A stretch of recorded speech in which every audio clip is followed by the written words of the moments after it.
আসসালামু আলাইকুম গাইস, সবাই কেমন আছেন? আশা করি সবাই ভালো আছেন। আমি আপনাদের দোয়াই আল্লাহ তাআলার রহমতে অনেক বেশি ভালো আছি। তো বরাবর মতো আমার মিনি ব্লগে আপনাদের আবার স্বাগতম। তো ভিডিও এবং থাম্বনেলে কি বুঝে আছেন ভিডিওটা কি নিয়ে শুরু করতেছি। তো আপনাদের কাছে আমার একটা রিকোয়েস্ট, আপনারা সবাই স্কিপ না করে ফুল ভিডিওটা দেখতে থাকেন। তো গাইস, আপনারা তো দেখতেই পারলেন আমরা কি করলাম। আর এই প্ল্যান্ট এসেছে আজকে আমাদের এখানে বৃষ্টি নামছে প্রচুর, আর ওই বৃষ্টির ভিতরে আমরা বিকালে ফুটবল খেললাম। আর ফুটবল খেলা কিন্তু বৃষ্টির ভিতরে অনেক ভালো লাগে। তো সেই খেলার শেষের দিক দিয়ে একজন চিন্তা করলো যে আজকে একটা কিছু খাওয়া যাক। তো আরেকজন বলতেছে কেক খাই, তারপরে এই প্ল্যানটা হঠাৎ করে আসলো যে কে কি খায়। আর এখন আমরা যাইতেছি দোকানে, আর দোকানে যা যা লাগে সব কিছু কিনে কাটা করে বাড়িতে আসবো। তো ফাইনালি দোকানে চলে আসলাম, আর আমাদের যা যা দরকার ছিল সব কিছু নেওয়া হইতেছে। তারপর দোকান থেকে সবকিছু নিলাম। মূলত সবকিছু হয় নাই, ডিম পাইছি, ময়দা পাইছি, চিনি পাইছি, আর একটা বেসম না কি জানি বলে, ওইটাই শুধু এই বাজারে নাই। তো এটা ছাড়াই আজকে আমাদের বানাতে হবে। তো ফাইনালি বাড়িতে চলে আসলাম, আর আজকে আমাদের যত যা দরকার সব কাজ রেডি করতেছে আগের থেকে, কারণ পরবর্তী যাতে কোনো সমস্যা না হয়। আর জীবনে যেহেতু ফার্স্ট টাইম বানাইতেছি, তাই সব কিছু আগের থেকে সব কিছু ক্লিয়ার করে নেওয়া হইতেছে।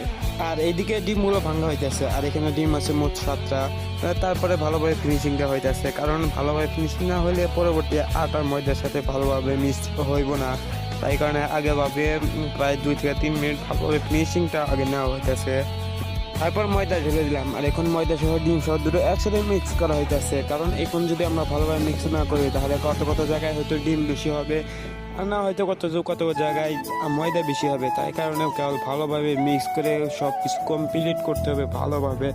মানে কোনো জায়গায় ডিম কত কত জায়গায় বাদ জানি না থাকে, কত কত জায়গায় ময়দা জানি বেশি না পড়ে। তারপর অনেক সময় মিক্স করলাম, আর এখন আমরা যেহেতু 2টা পাত্রে বানাবো, তাই 2 পাত্রে আমরা আগে ঢেলে নেব। মানে এই ময়দাটা 2 ভাগ করব, আর 2 পাত্রে ঢেলে নেব। এক জায়গায় হয়তো বড় হবে আর একটা পাত্র ছোট হবে, আর এই ছোটটা আগে আমরা ঢেলে নিতে আসি, আর তারপরে বড়টাতেও ঢেলে নেব। তারপর সবকিছু কমপ্লিট করার পর আগুনটা ধরে দিলাম। আর এখন আমরা যেহেতু 2টা পাত্র বানাই আছি, একটা হচ্ছে রাইস কুকারের মানে সিসার ওইটা, আর একটা হচ্ছে স্টিল। আর স্টিলটা হয়তো তাড়াতাড়ি হয়েছে, আর যেটা সিসা ওই সিসারটা অনেক সময় লাগছে, কারণ সিসা সহজে গরম হয় না। তারপর সিসা গরম হয় না কারণে আমরা একটু গেছিলাম, মানে এখন পর্যন্ত হয় না, সবার একটু মন খারাপ ছিল। তারপরে আমরা মানে এমন কাজ করেছি যেটা কেক বানানোর কথা ছিল, ওই কেক না বানাই আমরা তেল দিয়া কারাইয়ে আবার ভাজছি।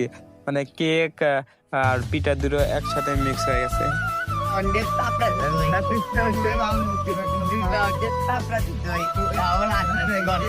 না না সব টাকাটা আমার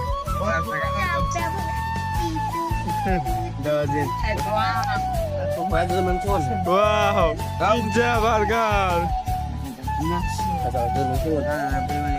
ওটা খাইবই না। মধ্যে কি দিবি কি দিবি ও যে লাটার কি So nice. Oh. Sen Deta. যা Shake now. Ah, this is the best thing. Ne? Hey, shot. Kasa, আমার ভাই। Class ke na ge? ভালো ভালো। Back to the interview. Kira. Ah, ham saheb. হ্যাঁ। Kira na ge? Ah, khai le tumi. I না আমাদের best friend. Okay, na ge da.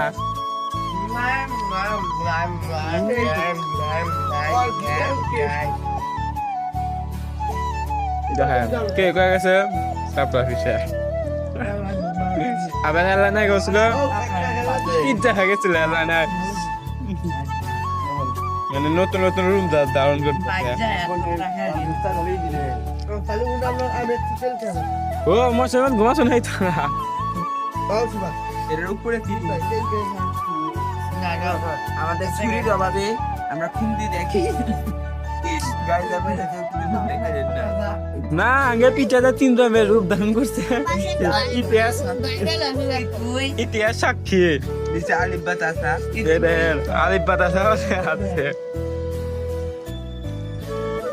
দেখেন আপনারা তো আলিফ বা পড়বেন না, এই যে পড়ে না। মানে আমাদের পিঠা 3 রকমের রূপ ধারণ করছে। ভিডিও ডিসক্রিপ করে দেন। আর যদি ধরে থাকেন তাহলে ভিডিওটা 10 টাকা টেনে দেন। রেডি?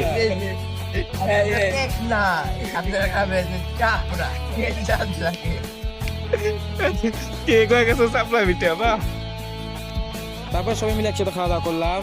আর আজকে আমরা বানাইছিলাম পিঠা, আর পিঠা মানে কেক বানাইছিলাম, কেক না হয়ে গেছে পিঠা। মূলত স্টিল থাকার কারণে স্টিলটা গরম হয় না, আর স্টিল গরম না হলে তো কেকটাও গরম হইব না বা কেকটা হইব না। তো খাওয়া দাওয়া সবাই একসাথে করলাম, খাওয়া দাওয়া করার পর একে একে সবাই বাড়িতে চলে গেল। তো আজকের জন্য ভিডিওটা এই পর্যন্ত। যদি ভিডিওটা ভালো লাগে থাকে তাহলে লাইক কমেন্ট শেয়ার এবং আমার নতুন বেস্টটা ফলো থাকেন খুব তাড়াতাড়ি। তো সবাই ভালো থাকবেন, আল্লাহ হাফেজ।